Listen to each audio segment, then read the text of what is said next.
Marcus Thompson had always believed that hard work and perseverance could conquer any obstacle life threw his way. As a self-made tech entrepreneur who had risen from humble beginnings in a small Georgia town to owning a sprawling mansion in the exclusive Willow Creek Estates in Atlanta, he embodied the American dream. His company, Innovatech Solutions, specialized in AI-driven educational tools that helped underprivileged kids access quality learning resources.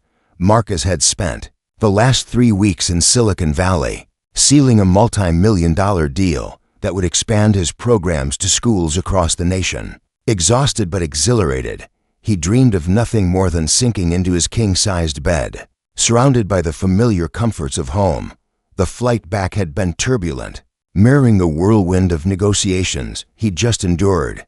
As his sleek, black Tesla pulled into the winding driveway of his 5,000-square-foot estate, the sun dipped low on the horizon, casting a golden glow over the manicured lawns and towering oak trees that lined the street. Willow Creek was a haven for the affluent doctors, lawyers, and business moguls who valued privacy and prestige. Marcus had chosen it for its serenity, a far cry from the bustling city life he navigated daily.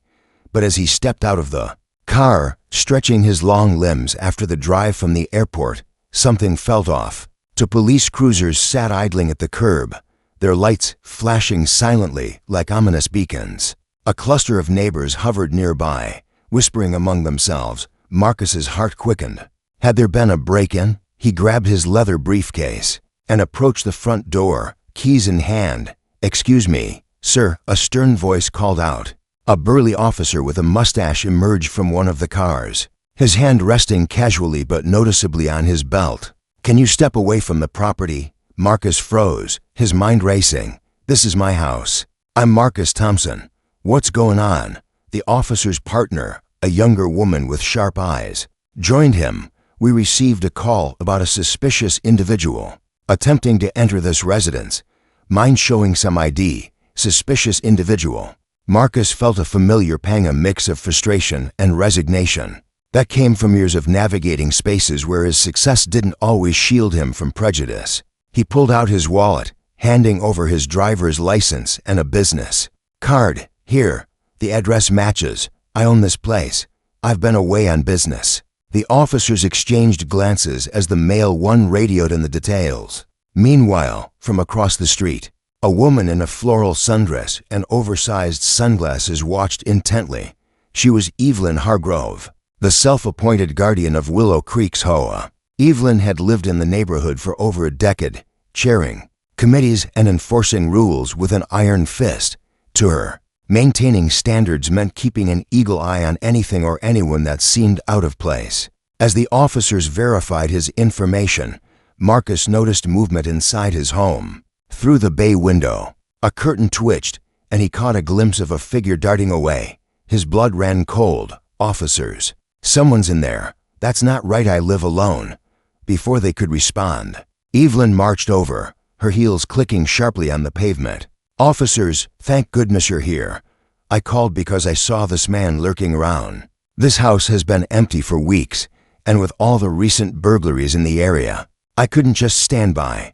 Marcus turned to her, recognition dawning. They'd crossed paths at HOA meetings. She was the one always nitpicking about lawn heights and holiday decorations. "Evelyn, you called the cops on me for coming home." She crossed her arms, unflinching. "I didn't recognize you. Better safe than sorry. We have to protect our community." The male officer handed back Marcus's ID. "Everything checks out. Mr. Thompson, apologies for the mix-up. You're free to enter." But Marcus wasn't done. The unease gnawed at him. "Hold on. If the house is supposed to be empty, why did I see someone inside?" Evelyn's face paled slightly, but she recovered quickly. I've been checking on the place. As HOA president, it's my duty to ensure vacant properties aren't targets for vandals." "Checking on it," Marcus echoed, his voice rising.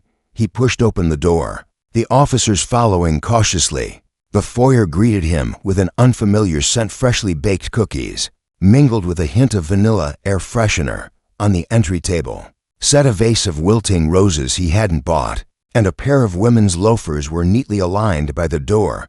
deeper inside. The living room revealed more anomalies. His custom leather sectional was adorned with throw pillows in pastel shades he'd never seen.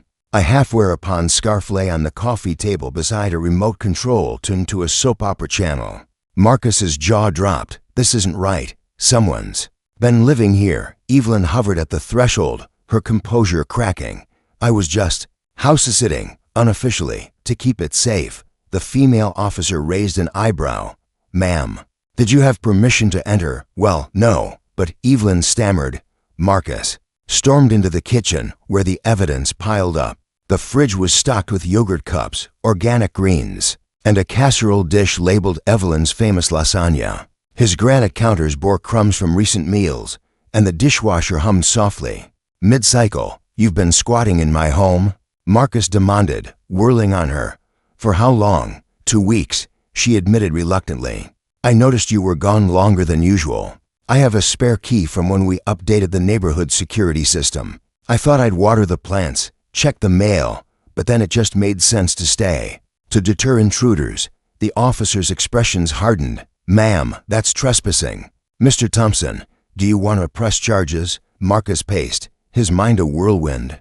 This wasn't just an invasion. It was a violation of his sanctuary, the place he'd built as a testament to his triumphs over adversity.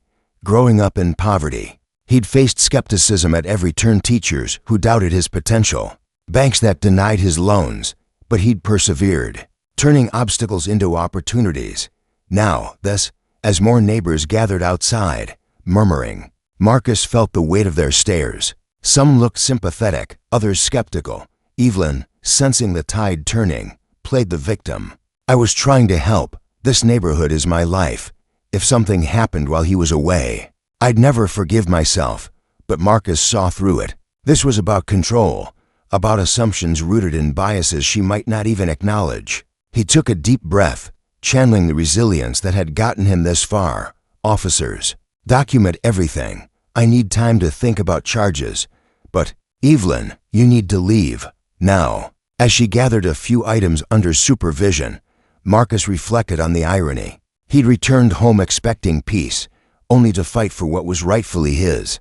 Yet, in that moment, a spark ignited a determination to turn this ordeal into something greater. Little did he know, this was just the beginning of a journey that would inspire not just him, but an entire community. The confrontation spilled into the evening, with the police taking statements and photographing the scene. Marcus discovered more intrusions, his home office rifled through, emails printed out, even his gym equipment rearranged. Evelyn's excuses grew flimsier. She claimed she'd hosted a small home meeting in his sunroom, using his projector for presentations on neighborhood beautification. Neighbors began approaching tentatively. One, an elderly couple named the Johnsons, whispered, "We've seen her do this before, overstepping boundaries, but no one's ever called her out." Their words fueled Marcus's resolve. He'd always been a giver, mentoring young entrepreneurs and donating to local charities. Now, he saw an opportunity to educate, to highlight how subtle prejudices could erode trust. As Evelyn finally departed, her car loaded with belongings, Marcus stood on his porch, addressing the crowd. "Folks, this isn't just about me. It's about respect, about seeing each other as neighbors, not suspects. I've worked hard to be here, just like all of you. Let's use this to build something better." The applause was scattered at first, then grew. In the days that followed, Marcus would channel this energy into community workshops on bias and unity. But for now, as night fell, he reclaimed his space, vowing to emerge stronger. With the immediate crisis averted, Marcus Thompson dove into assessing the damage, both literal and emotional. The morning after Evelyn's eviction, sunlight streamed through the floor-to-ceiling windows of his mansion, illuminating the remnants of her occupation. Empty wine bottles in the recycling bin, a forgotten earring on the guest bedroom nightstand, and scribbled notes on his notepad about HOA improvement ideas. It was as if she'd tried to imprint her presence on every corner. Marcus, ever the problem solver, started by changing all the locks and upgrading his security system with state-of-the-art cameras and biometric access. As he worked alongside a technician, his phone buzzed incessant with texts from neighbors. some apologetic, others curious. One message from his mentee, a young black engineer named Jamal, stood out. Heard what happened, boss. That's messed up.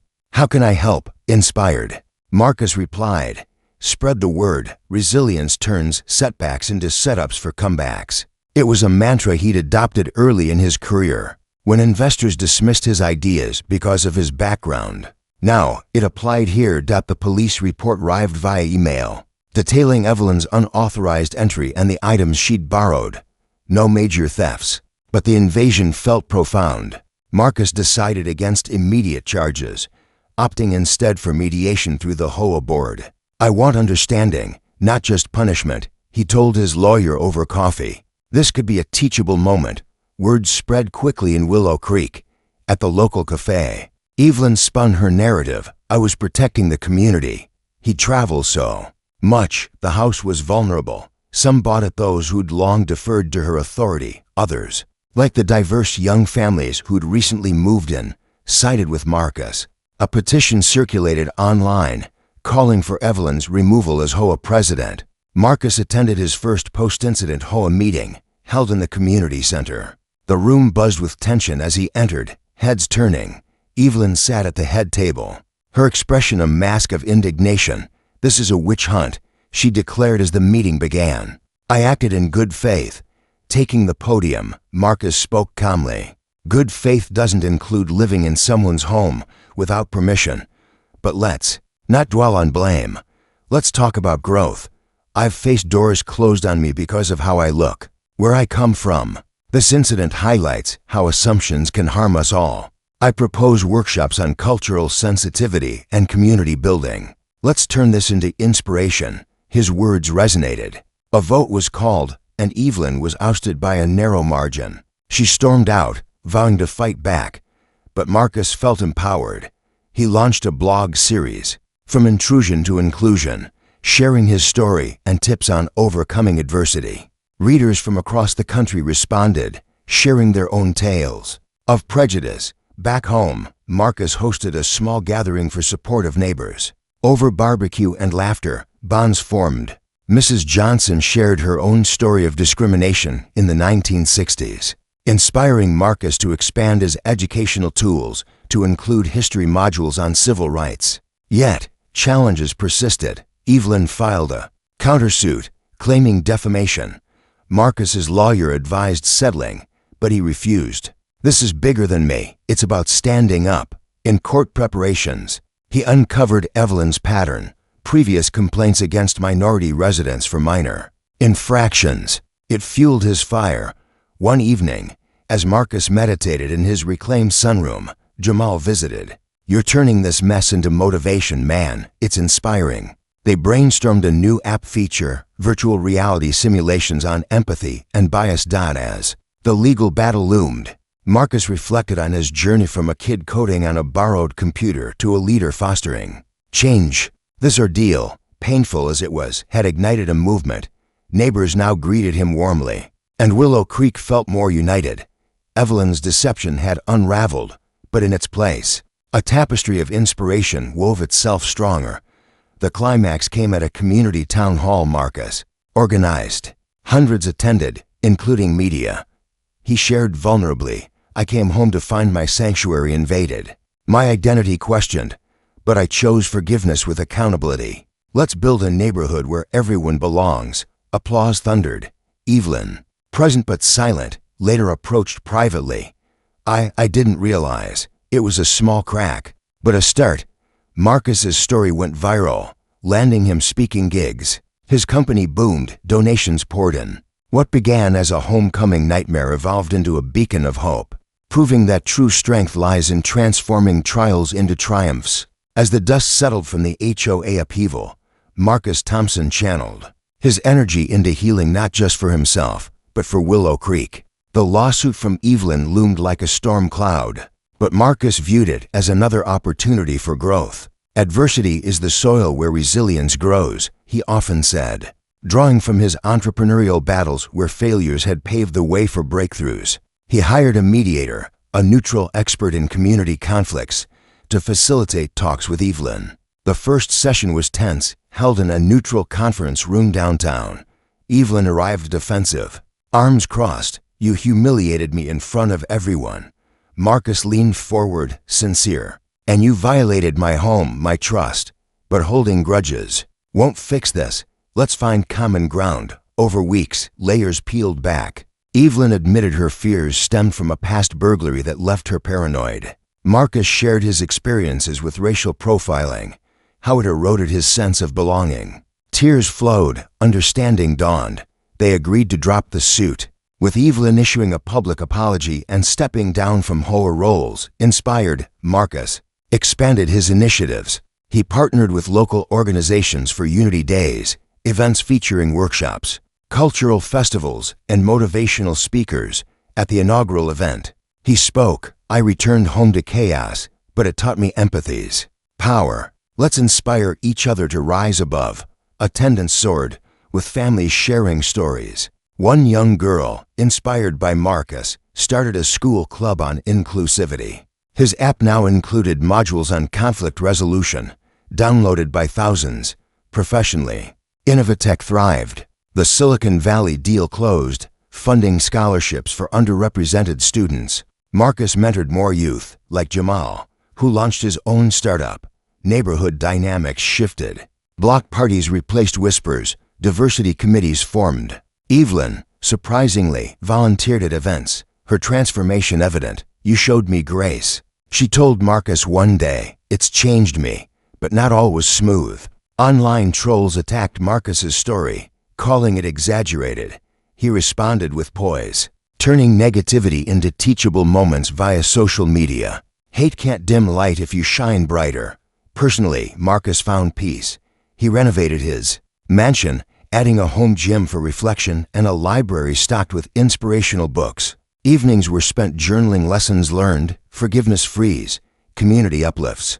A twist emerged when Evelyn revealed she'd donated to Marcus's charity anonymously. It was her way of atonement.